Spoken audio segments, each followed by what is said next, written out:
Auditorium nostrum in nomine Domini.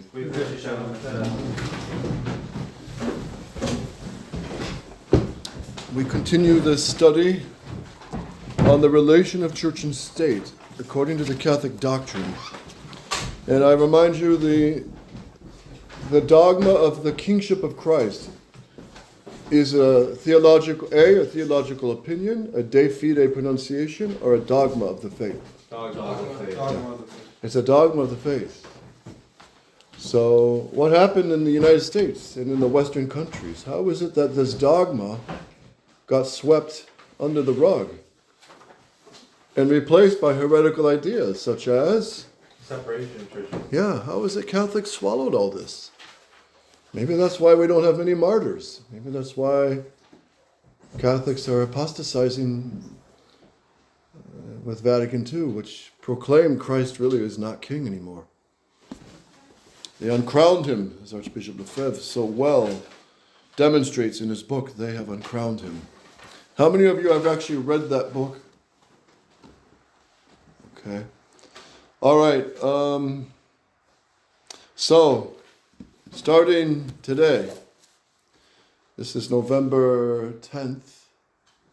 Starting today, in addition to the normal Latin homework, every week or every few days, they'll be assigned a summary of one of the books of Archbishop Lefebvre. So you got to find one of his books. We have many in the library. I have some of my own you could borrow. And we have some more up here. And what you do, you summarize the chapter. And if it's a very, very long chapter, just summarize a few paragraphs or half the chapter. But you read it and then you just put it in simple words, like you're speaking to a 7-year-old. Here's what the Archbishop says, in a summary. Doesn't have to be a huge long essay, but you just grasp the essential of what he's saying, put it into writing.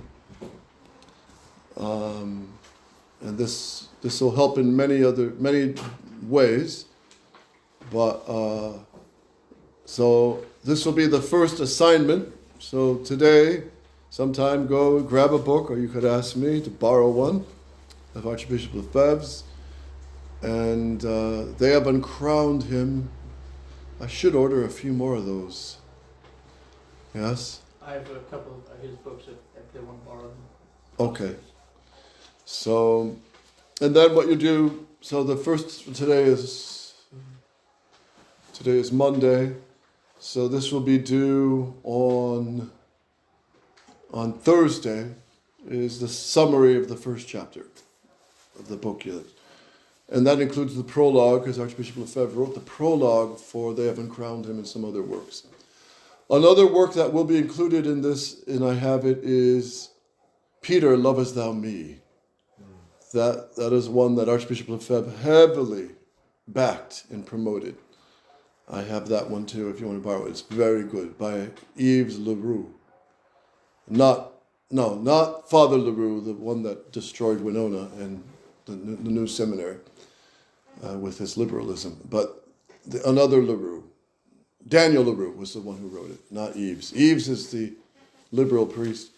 Daniel he never went on to the priesthood, but he was a seminarian. But he compiled all these documents, so that too would be included. So, okay? So Thursday is due the first summary. And how long will it be? Maybe a full page, maybe a page and a half, maybe 2 pages, depending on the subject, depending on the length of the chapter, okay? But make sure you hand them in. Okay, and do them well. Because Archbishop Lefebvre he's our Athanasius of our time. He really is. And if any of these traditional groups out there who are all compromised are saying the Latin Mass, it's thanks to him. If they have a valid, true priesthood, like many of St. Peter's, the older ones at least, and Good Shepherd Institute, founded by Father Laguerre, and even some of the Sedevacantists who are ordained from Archbishop Lefebvre or from the 4 bishops, there's a true valid lineage. And if there's any true priests left today, On the broader spectrum of things, it's thanks to Archbishop Lefebvre. And that's a fact. And that's why I find it unfortunate that some SSPX priests, I won't give names, but that they have said it publicly, that Our Lady of Quito, Ecuador was not referring to Archbishop Lefebvre when she spoke of there will be a prelate dear to my son who will defend the faith. He will be a father to all souls, which he was to the Dominicans, Benedictines, Carmelites, Carthusians. He was a father to all of them. And he called it the family of tradition. Because here we are, all united to defend the faith in this apostasy of Vatican II. And he really was. And she says, he will be dear to me and my son. He will rule with a gentleness, but firmness in doctrine. Firm in doctrine, gentle with people. That's the Catholic way. Firm as a brick wall, as a granite wall. This beautiful New Hampshire granite. Granite wall, rock solid. A fist of steel, but in velvet glove. Gentle to people, hard on doctrine. That's Catholic. Hard on doctrine, gentle with people. Hard on doctrine, gentle with people. Hard on Doctrine. Gentle with People. Tough with Doctrine. Gentle with People. Firm on Doctrine. Kind to People.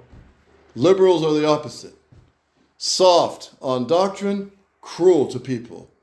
Soft on doctrine, cruel to people. Soft on Doctrine. cruel to People. soft on Doctrine. cruel to. People. Example, St. Pius X. Tough on doctrine. Excommunicated only a handful of real modernists. Father Loisy, Tyrrell. He didn't excommunicate all modernists. But the ones he excommunicated, they were excommunicated publicly. And apparently they never repented publicly, at least. Hope they did. But it's a fact that St. Pius X, be under the table, made sure he sent them money. Because they had no diocese anymore, no bishop to support them. He would send money to support them so they can eat and drink and have a home. Tough on doctrine, kind to people. Tough on doctrine, you cannot kill this baby. But I don't want my baby. Well, too bad, you can't kill the baby. Deliver the baby and we'll find a home for it. There's many couples out there who would take a baby. That's Catholic. But what does the liberals say? Soft on doctrine. Oh, abortion is freedom, women's rights. Cruel to the baby. We'll rip it up and shoot it with saline solution, which burns the baby inside and out. Burns them. And they feel it. And then rip them apart, suction cups, knives, everything. So cruel. So liberals are soft on principles, cruel to people. Same with these, do-gooders. Soft on principle, euthanasia, well, they're old, we have to have mercy, put them out of their misery early. Their quality of life is gone. Cruel to people. They inject them and kill them. They want to, and then especially during that whole COVID scam, cruel in the name of being so nice and health conscious, cruel to families who couldn't even see their dying parents, our grandparents. So liberals are soft on Doctrine. and cruel to People. and they pretend to be very nice to people, right?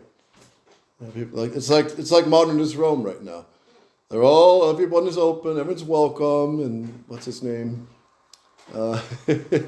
Schwarzenegger goes over and gives a big pump talk to saying that Pope Leo XIV is an action hero because he put solar panels on the Vatican, conscious of the environment, but cruel to people, cruel to the traditional Catholics. They smash the teeth of traditional Catholics. And in the name of releasing the Latin Mass, they put all these strings attached. It has to be approved by the bishop, and if they have to accept the new Mass, They have to sometimes say the new Mass, right? So liberals are a walking contradiction, said Pope Leo XIII. We're going to study that on this encyclical called Libertas, which Archbishop Lefebvre very, very much loved and preached often about. Okay, back to the document here. Relation between church and state. What is the first principle again? Just a quick review. God is the author of all truth. Louder and clearer. God is the author of all true authorities, civil and religious alike. Principle 2. Church and state are really distinct societies. Each is a complete society, independent in its own sphere. Right. So the state is a perfect society. The church is a perfect society. The state has to have an authority, a visible authority. President, king, aristocracy, whatever. Even if they're rotten to the core and they're a bunch of jerks and traitors, they're still the visible authority. Same with the church. There has to be the visible authority. Principle 3, neither Is the church to be separated from the state, nor the state from the church. Principle 4, The church is in no way subject to the state. that's right. Give an example in history where the church had to put some kings in their place, like Frederick Barbarossa. Yes, the one that comes to mind is Henry II? Was that the one that he did quote unquote public penance? He wasn't really sorry for it, but he did public Right. penance in front of Gregory the Seventh. Yeah, who made him stand in the snow? That was Pope Gregory the Seventh. Yes, that's right. He wouldn't play his game. then Emperor Theodosius versus Bishop Ambrose. Correct. He massacred a bunch of people. He was going to come to Mass on Sunday, and who stood in the front of the church? Saint Ambrose. Saint Ambrose. Saying what? Oh, peace and ecumenical dialogue. What did he say?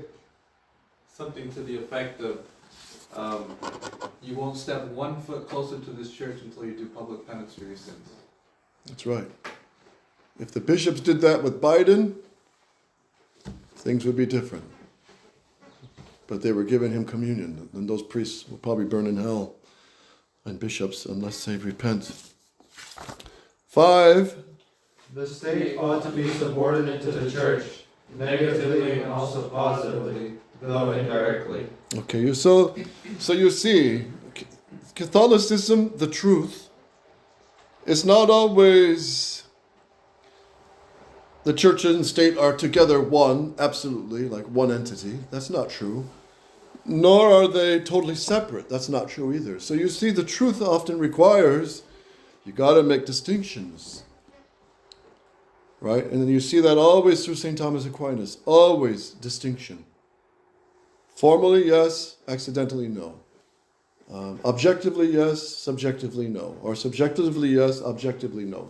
You find always distinctions. And the truth requires that. Because we are, us men, where our minds are limited. Our minds are shackled by ignorance as an effect of Original sin. sin. yeah, so it's tougher for us to get to the truth. With God's point of view, from his point of view, it's all clear and simple.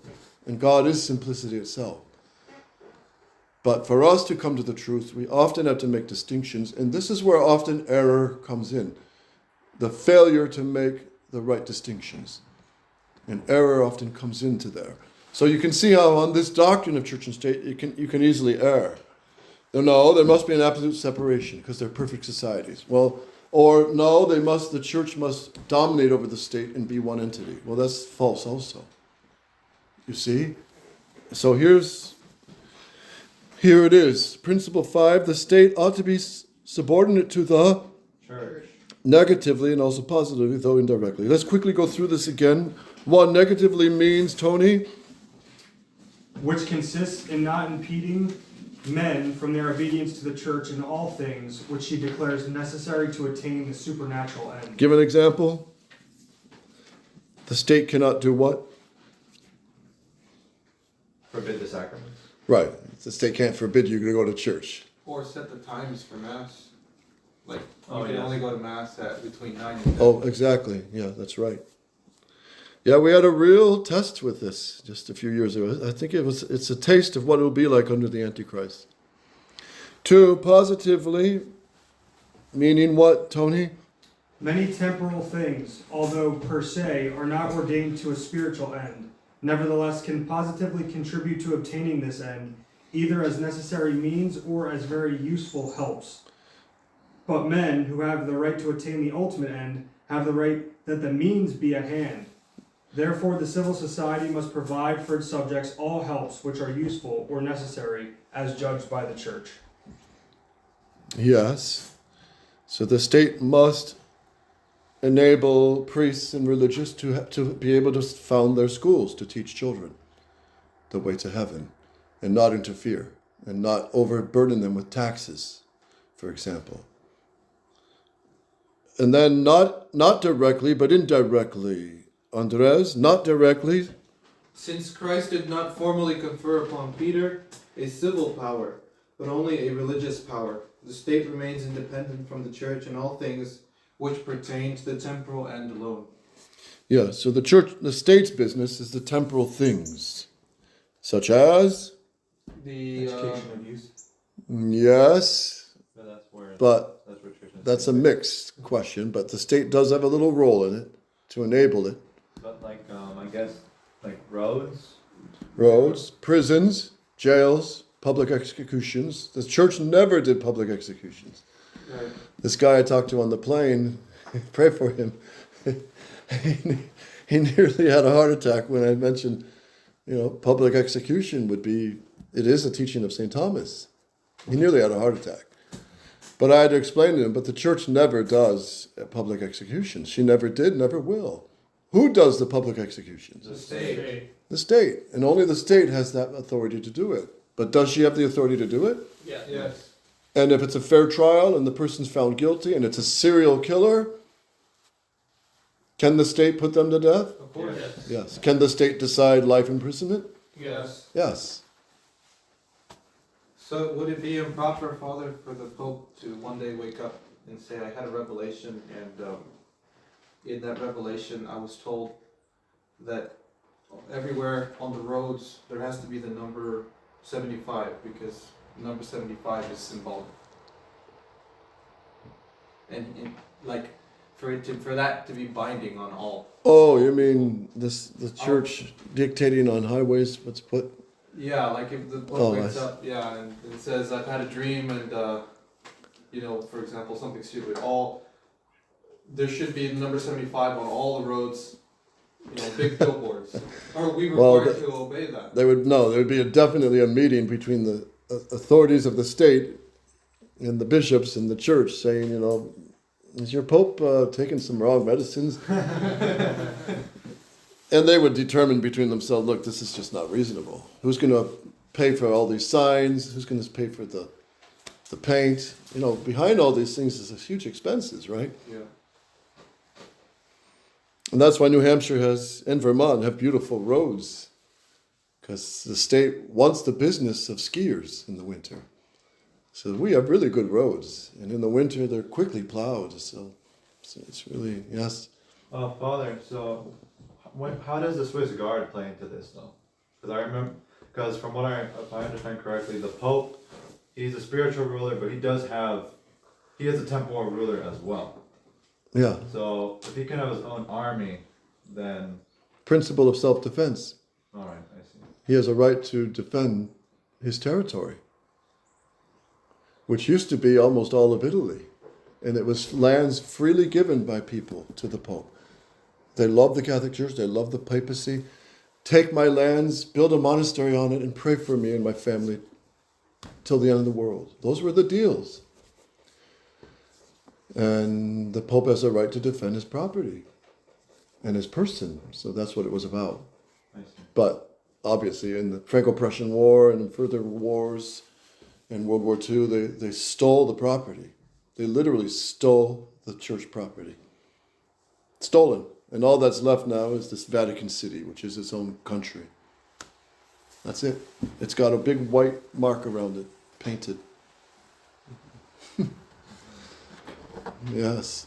Yes. If he's the temporal ruler in the sense that he has temporal power over that state, because he's the head of that state, the Vatican state, if somebody was going to be executed in the Vatican state, could he make that order then? To execute a criminal? Yes.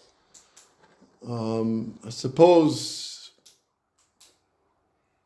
speculatively, yeah, he has that authority, but in practice, the Pope would hand it over most likely, unless he's a real power-hungry type of man and just enjoys, doing executions. But normally they would just hand it to the state and let the state handle it. In a Catholic state, heresy would be punished severely. But there was the Inquisition, the glorious, excellent, the best thing was the Inquisition. Oh, and when you say that, liberals just, they have a heart attack.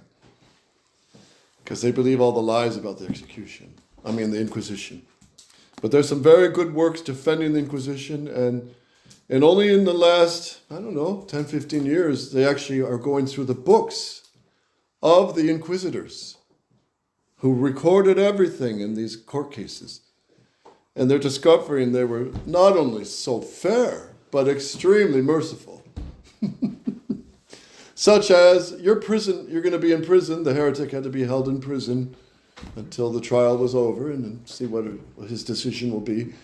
But it was like a hotel room. You could go out and go shopping and go to the library, go swimming. The church, it's just funny that it was really honest and fair and noble. And not humiliating like these modern, even in the United States, handcuffing these pro-lifers, trying to stop abortions and treating them like dirt.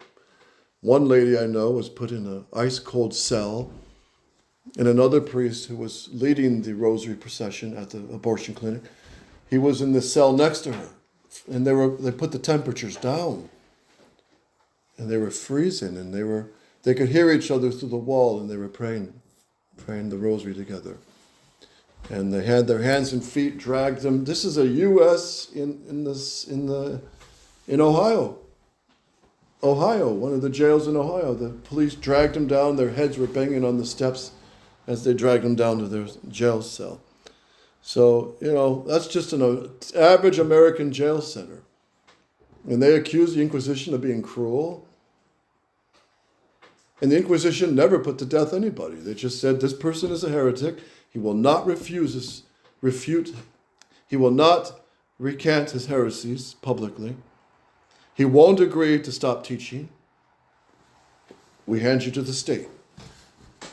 And the state, being Catholic, decided life imprisonment or a certain time of imprisonment or death.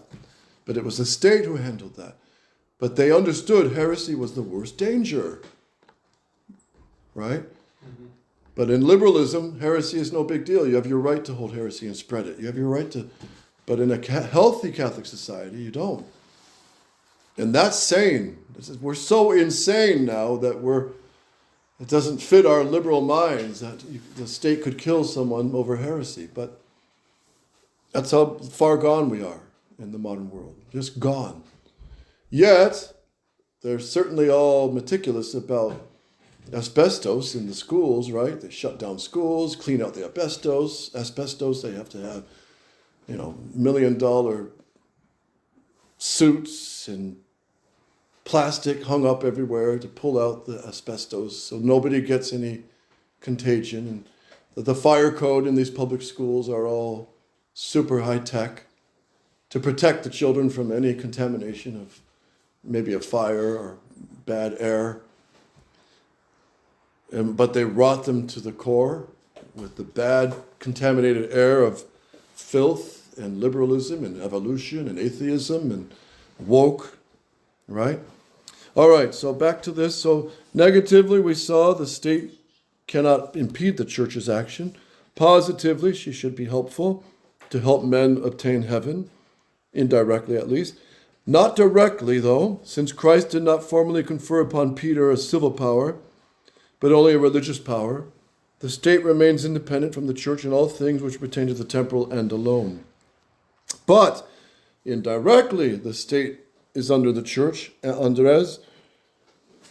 The state is not subordinated to the church by reason of its proper end, but only by reason of the end of the church, to which alone has been committed all moral and religious matters. This is true with regard to natural law, as well as divine positive law. Proofs from sacred scripture. So we saw some of these. Practices of the popes, fathers, and councils. St. Ambrose, for example, forbids. Theodosius to enter the church. The bull Unam Santum, Denzinger 468. Did you ever find that? Did you ever find Unam? Okay, 468. Well, we have it right here. So this is a rare occasion. 468. Oh, is this the scripture proofs? That's 1 Timothy 2:9 about the women, right? Oh yeah. A few verses earlier, I think, was. Yeah, that's right. 468. Denzinger 468.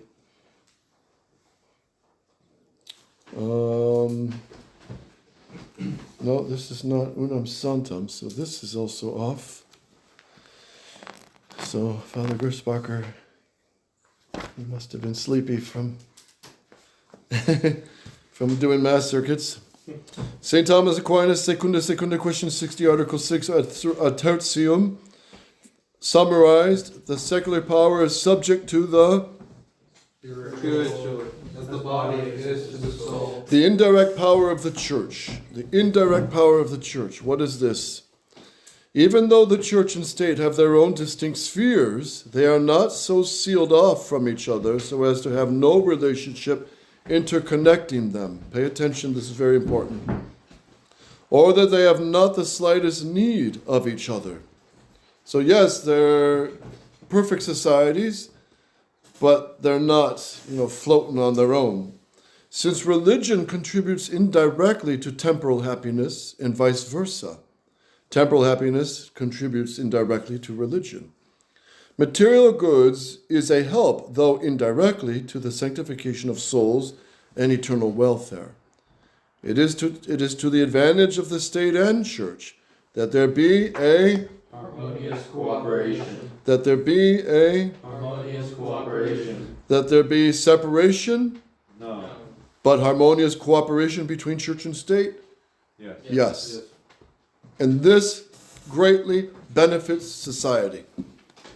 The police used to say this all the time, that the church was the best thing for the city. Because, a delinquent kid who lost his parents, he's wandering the streets, they could bring this boy to a Catholic boys' school and the priest would talk to him and try to help him. And teach him, a trade. Get him off his feet. Get him off drugs, get him off crime, and try to help his soul. Right? Who did this in the late 1800s? Literally swept the streets of Turin and took orphans. Saint John Bosco. Yes. And for those who were just hardened in sin and vice and bad habits and committed big crimes, who was there to hear their confessions in the jail cell before their execution and stood by them as they were executed? St. John Bosco. He did a few of them. Yeah, he did some of them, but who's his spiritual director? That Saint John Cafasso? Joseph Cafasso. Joseph Cafasso. St. Joseph Cafasso. And many priests. You see the old films of the Nazis being executed? There's a priest there.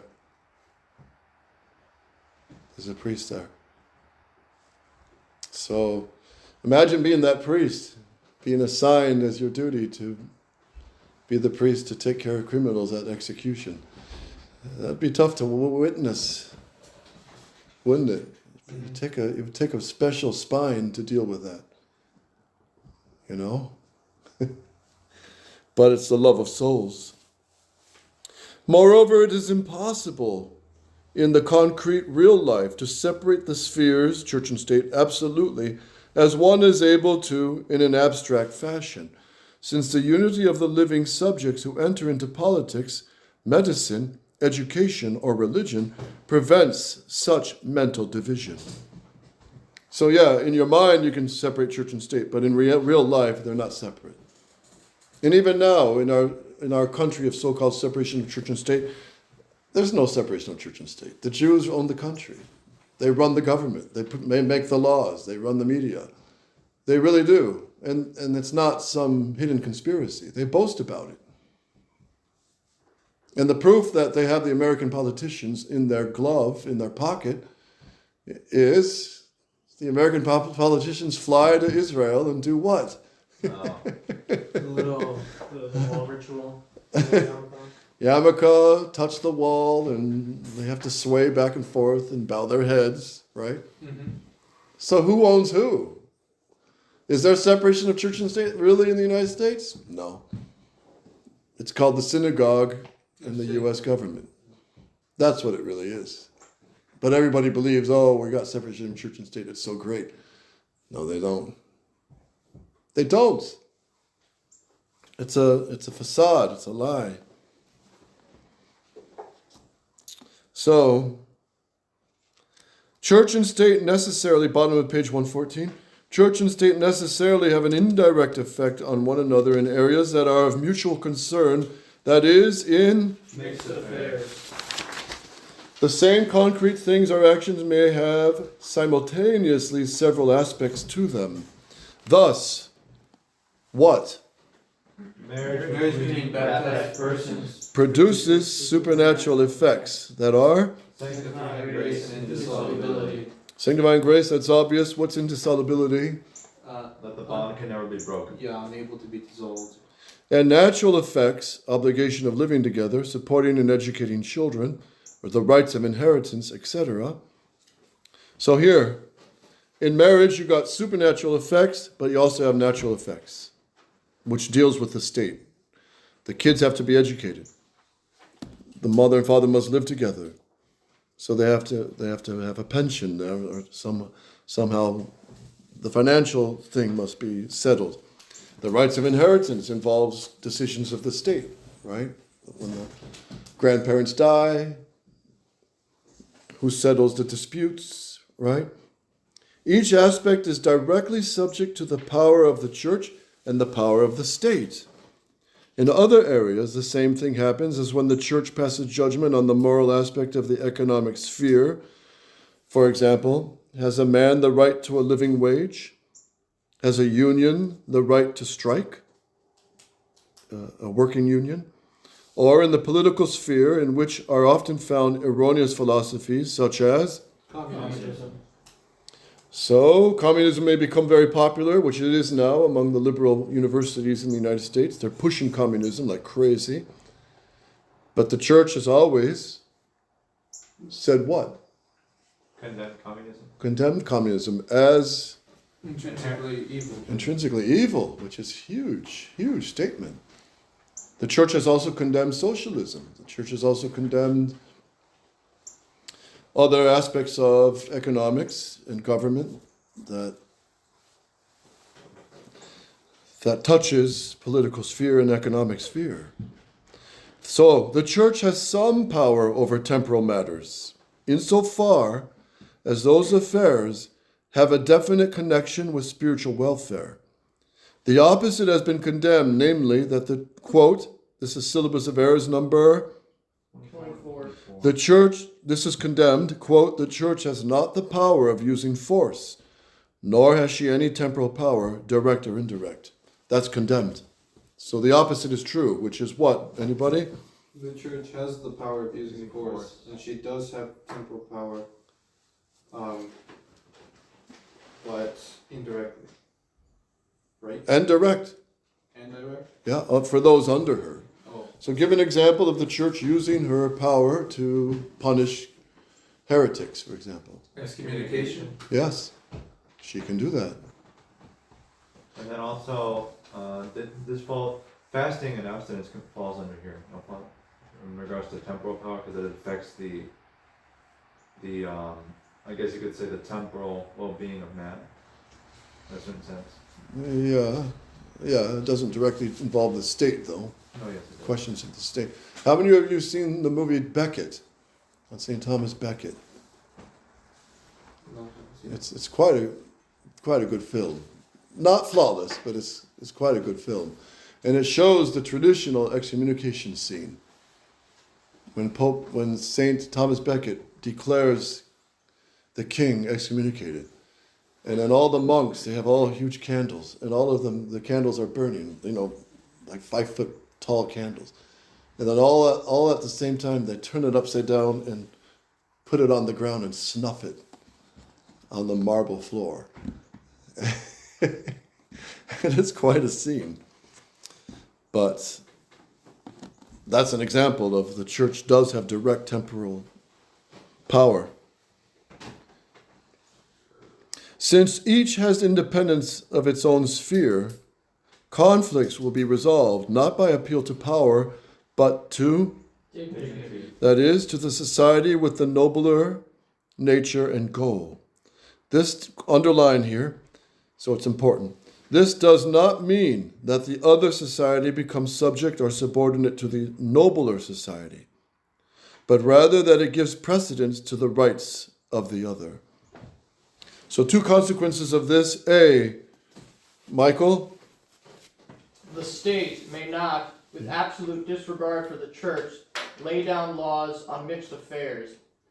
In such matters, the state should either abide by the church's laws, giving right of precedence to the church, or else the state should enter into some concordat with the church. So yes, so if there's a matter of like marriage questions or education questions where they overlap, they have to come to some agreement, but the church cannot be left out of it. And on the other side, the state also has to be respected by the churchmen. So the Catholic school, the religious order of nuns, they have a right to teach, and the church defends that. But the state, you got to make sure the sidewalks are safe for the children to get there, because they're all busted up and they're not flat. People are tripping on them. Old ladies are tripping. The mothers bring their children to the school. They're tripping and falling and breaking bones. So the state has to put in a nice sidewalk that leads to the school, for example.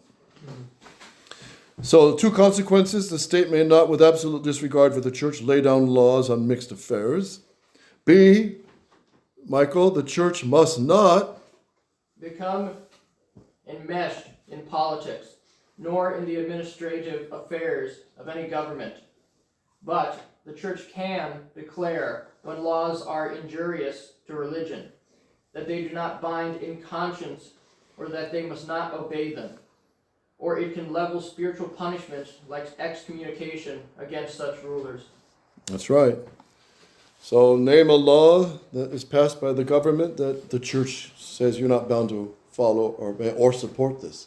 The Magna Carta in England? I don't know if that counts.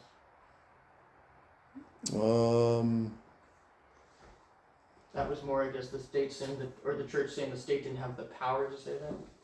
Right. Well, more recently. The This shouldn't be too hard. examples of state passing laws where it doesn't bind? Yeah, where the church says you don't have to obey this. In fact, you have to counter it. Wow. Well, the laws, maybe saying that we can't protest outside of abortion facilities, maybe. Well, even you just said the word abortion. Oh. The abortion laws have no weight. They hold no weight. The church condemns it, and even the Nova Ordo church still condemns it, although they're even going soft on this. All right, we will pick up next time on the last part. Agitorium nostrum in nomine Domini.